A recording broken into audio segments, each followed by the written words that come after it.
Criminal justice দেখছি, সব থেকে অদ্ভুত যে বিষয়টা হচ্ছে প্রত্যেক সপ্তাহে, প্রথম সপ্তাহে হঠাৎ করে 3টে এপিসোড, তারপরে 2টো সপ্তাহে একটা করে, পারলে হাফ এপিসোড দেয়।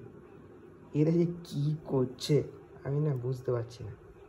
এই জাজটা বলছে যে 2টো ডিফেন্স কাউন্সিল, একই ফ্যামিলির 6টা ডিফেন্স কাউন্সিল, কি হচ্ছে কিছু বুঝতে পারছি না।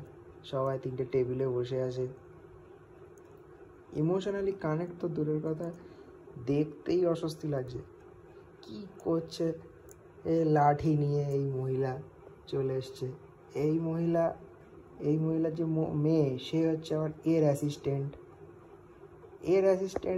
রয়েছে, তার আলাদা, সে আলাদা লোককে ডিফেন্ড করছে। এর মেয়ে এর সাথে এ রয়েছে এর ক্লায়েন্টের ওয়াইফকে ডিফেন্ড করতে।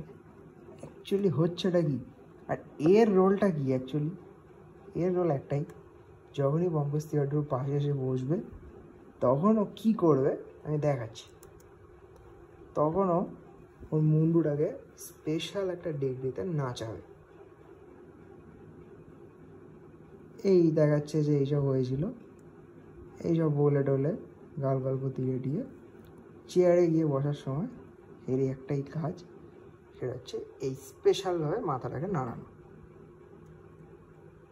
কী যে হচ্ছে, এবারে বুড়ি লাঠি নিয়ে এসে কিছু একটা বলবে, আমি জানি না কি হচ্ছে অ্যাকচুয়ালি।